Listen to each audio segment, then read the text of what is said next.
where you work is a two-way street, right?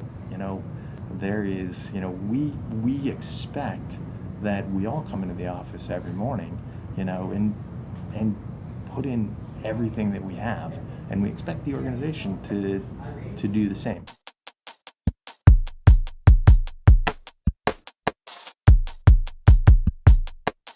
Yeah, we talk a lot about the culture here at Fingerpaint. So to start off, how would you describe the culture you have here? So we talk about Fingerpaint.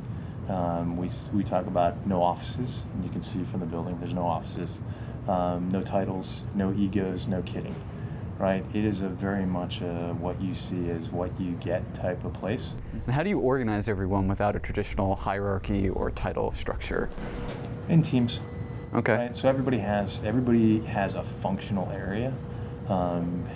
There is a reporting structure, so people know, who their manager is, who's going to be doing their review, who are their mentors.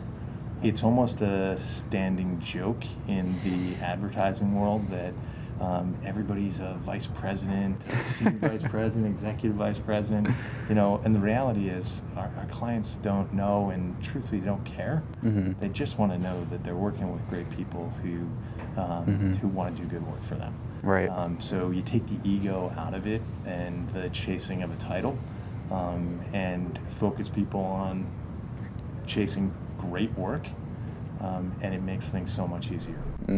Yeah, so you worked a lot in the New York City agency world, and how does the culture up here in upstate New York differ from that?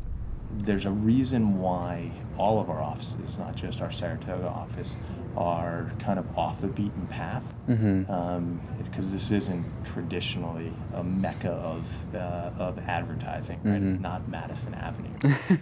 The reality, though, it's really difficult to keep a culture when you have a revolving door, and you see that in a lot of the places where, listen, if people can go work in the same building and work for a different company or go across the street, as opposed to people come here for a reason.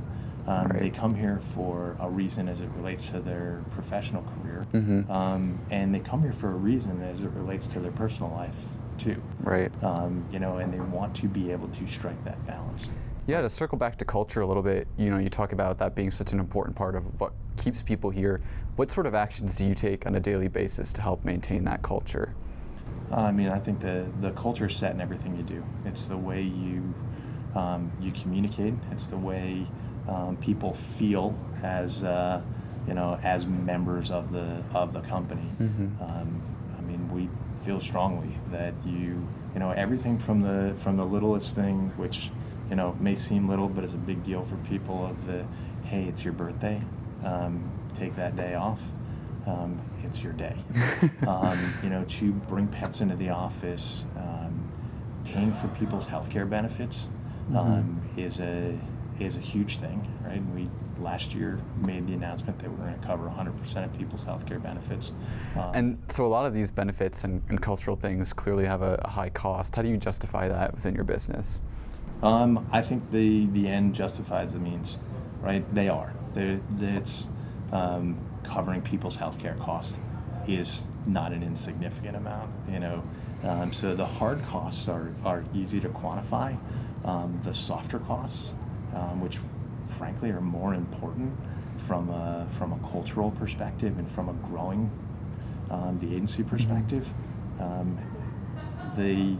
where you are as an organization at the end of the day really kind of brings that to life.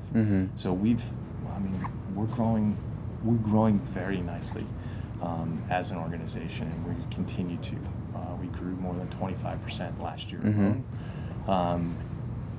That comes from having the right people on staff, and attracting, quite honestly, the best and the brightest. We had more than 5,000 people apply for a job in Fingerpaint last year. Wow. 1% of them were offered employment. So we take really seriously the right people.